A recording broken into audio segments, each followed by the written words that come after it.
So I just got home from work. I look dusty. Don't talk about it. Don't ask about it. You look dusty. Welcome on everybody. It's me, the MDC in MDCRX, and for this week I'm going to be answering a couple questions that you guys sent in to me. I mean, I asked you for the questions, but gonna send them to me, and I'm gonna be answering them in this video. So I'm really glad I finally got around to doing this. I had this in the back of my mind to do for a while now, so I'm glad I finally got around to doing it. It feels so nice to actually answer some questions I don't want to hear. Let me feel like I talk to them, you know, one-on-one. So without further ado, let's get into the questions. Alright, so first question. Apart from wax oil, what are some over-the-counter ear drops that you can use to remove wax? Now, for the pharmacy I work at, there are two other ear drops called Ceremal. One is plain Ceremal and one is Ceremal with olive oil in it. The thing with Ceremal though is it's also a peanut oil based ear drop, just like wax oil. So if it is that you're allergic to peanut oil or peanuts, then you do still want to avoid those. But you can actually use olive oil to put a few drops in your ear that soften up the wax and help it to be removed. How long should you use hydrocortisone cream? So it's recommended to not use hydrocortisone cream for past 1 week. So that's 7 days. After 7 days, you don't want to be using it. If you find that whatever itching or irritation you have has passed the 7 days and it's still not getting better, go to your doctor so you can get prescribed something that can probably treat some underlying thing that you might be having that's causing said itching. The OMA diet, 1 meal a day diet. Can it really cure illnesses? Well, I did a bit of research on this. I was trying to get through to a dietitian or one of my health coach friends, but they're really busy, so I couldn't really get through to them. But I did research for myself, and well, there are some benefits with the 1 meal a day dieting. Because you have such a large window of fasting, they find that it does have a bit of benefit. One of it does include inflammation. So if you might have like a disease that's related to inflammation, it could help with the symptoms by reducing inflammation.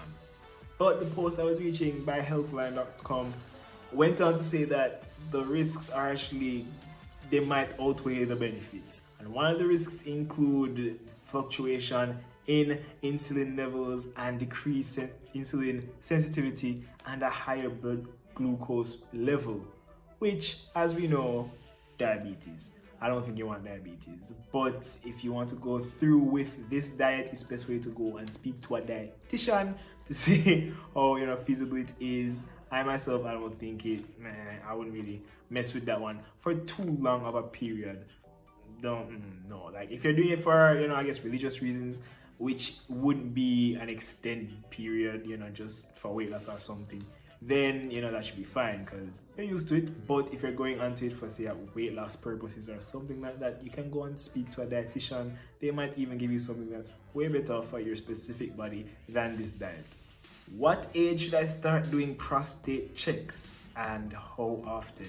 Alright, so guidelines state that you should start doing prostate checks at about 50, but if you have someone in your family that's closely related to you, like a first degree member, so like brother, father, even grandfather, that had or has prostate cancer, then you want to start a little earlier, probably like 40 or 45, and depending on the results then and there, you'd probably want to do it say about every 3 years or so. Can a woman with polycystic ovaries get pregnant? Alright, so I looked on an OBGYN's page. He has a health page up talking about different issues, and one of the issues he talked about was PCOS, and he did say that it's one of the leading causes of infertility in women.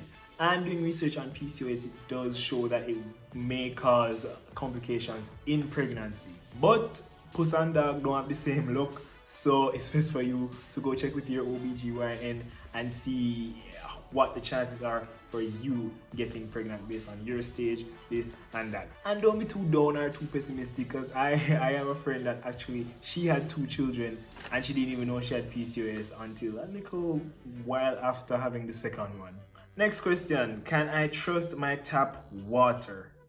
Personally, I drank tap water a couple times, and the bathroom did hold me. The bathroom and I had a special relationship a couple times. Well, out of those times that I just drank tap water straight from the pipe. But honestly, from seeing the water being brown, red, or green some random times, or cloudy, I don't think you want to be drinking tap water. But if you do want to, or if you are going to drink tap water, it's best if you collect like a good amount of water in like a pot in a pot, in like a big pot or something. Make sure the water is clear coming from the pipe with no smell, and then you want to boil that, cool it, and then you can drink that water after it's boiled and cool. Is my microwave giving me cancer? Now this one was related to another one. Yes, another one saying, is microwaved food unsafe? So microwaves use low frequency electromagnetic waves, the same waves that your radio uses or some light bulbs use. And your radio and light bulb out here now give you cancer. So it's actually safe to be microwaving your food. Where the issue comes in is microwaving plastics and things like styrofoams and so on that are plastic derivative. What happens is when you heat that up, you're going to have the plastics leaching or basically releasing chemicals into the food, and that's where the issue comes in. So don't microwave in your plastic boxes or whatever. Put it in a plate and then put it in the microwave and heat that up, because basically what the microwave does on its own is just excite the water molecules, make them vibrate and produce heat, so it heat up the food. The chance of you getting cancer from a microwave is highly unlikely. How do I have raw sex and not get STDs? I love a good basically the person likes it raw. So boy, tonight I get festive. Anyway, so right off the bat, you want to look into PrEP, PrEP, that's pre-exposure prophylaxis. These are medications that help to prevent you against HIV. So if you've been exposed to HIV, these prevent you from contracting HIV. And they're like 90 odd effective, so they're really good. Aside from that though, for the other STIs, this basically gonna have to come down to you and your partner. You want to have discussions with them, make sure they never really did anything in the last 6 to 9 months. Then you want to get together and go do all your tests together. There are different places that do tests. I know JASL is a good place that does tests. There's a next one, can't remember her name, AH something. I try to link them down in the description so you can go check them out. But yeah, do your test together, make sure they're negative for everything. And when you're negative for everything, make sure neither of you do anything with anybody outside, unprotected, or even sometimes protected, because what happens is people might be protected down there, but they might do stuff with their mouths, and they might still get stuff. So make sure that when you get the negative test results, neither of you have done anything with anybody outside within the last 6 to 9 months, because what can happen also is the negative results come, but the disease is kind of just in a state of incubation, so it's probably not fully expressed yet. But yeah, and this is in suggested monogamy, where there's just you and your one partner. So this is me just saying, all right, this advice is for people who are monogamous, and that's also what I'm suggesting: be monogamous as much as possible.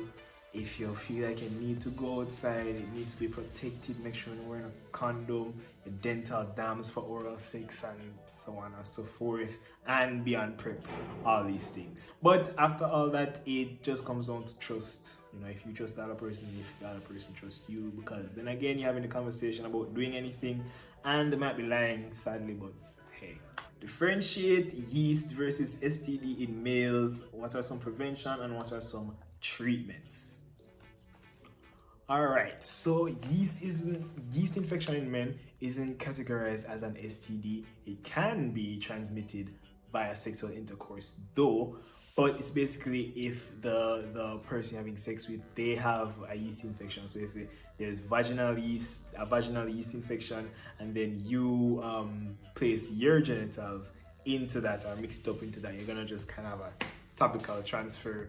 But it's not mainly sexually transmitted, because you can get it from different things other than sexual activity. STDs now, mainly sexual activity, mainly mainly oral sex, mainly penetrative sex, that's how you get STDs. Prevention now for yeast infection in men, you want to make sure you're wearing loose fitting clothes, cotton, so it's like, you know, breathable and not too tight and suffocating. You want to make sure you wash and dry properly your genitalia when you're showering in the morning and the evening. And you want to make sure your blood sugar levels are controlled, whether you have diabetes or not. Sometimes you can just be on a little binge of very sweet things and ends up spilling over into the urine, and then what happens is the sugar content in your urine is going to be feeding the fungus for it to proliferate, multiply, and cause a yeast infection, because yeast is caused by fungus and the STIs are caused by mainly bacteria and viruses. Now for STI prevention, condom and dental dams. So like if you're giving oral sex, you want to make sure the person has on a condom, or you're using a dental dam for vaginas. And penetrative sex, make sure you're wearing a condom as the guy, or for women there's femidoms. So hey, my asthma hasn't acted up in 12 years. Should I still have an inhaler for rainy days? So it would be a good idea to have a reliever inhaler on you. Make sure that the expiry date is up to date, though you don't want to be having something that's there and then you have it from 12 years ago and it just still gonna expire. So what you can do as an asthmatic, because I'm gonna record a video right after this about asthma. You don't grow out of asthma, so the asthma might be there dormant and latent, but it's just not acting up. So what you should do as someone with asthma is do regular checkups with your doctor, probably once a year, to be like, all right, let me get a check on how my asthma is, how my breathing, what's my breathing capacity, this, that, and the doctor can, just kind of tell the doctor they have that concern, and they can write you a reliever, so that you just have a reliever on you in the case of anything, or the doctor feels like you're just at a very good state, and you might not get that reliever. But yeah, it's a good idea to just have a reliever for a rainy day. Alright, wait. I never knew it was going to be so many questions, and on paper it didn't really look like that much question.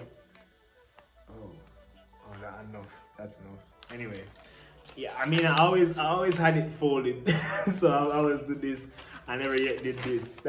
Wow. Anyway, so yeah, I'm spitting a part 2. It's gonna be a part 2 next week, so just stick around for that one. If you never see a question in this part, look out for it next week. This video is already 30 minutes long. I'm gonna have to go edit it. Tonight is Thursday and it's due tomorrow for Uno, and I'm gonna have no time other than tonight, between tonight and then tomorrow release date. I'm gonna work tomorrow, so part 2 coming up next week. Thank you so much for watching this part 1 and sending in Uno questions. I really do appreciate the engagement and so on. And if you don't realize, the channel past 100 subscribers, thank you so much for that. I really appreciate the support. So I'm just asking you to leave a subscribe if you haven't subscribed, and just share it around with your friends so we can grow the family and watch it get bigger and educate even more people, and more people can ask questions.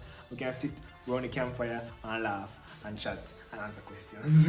Thank you so much for coming this week, and I really hope to see you next week again. Thank you for watching.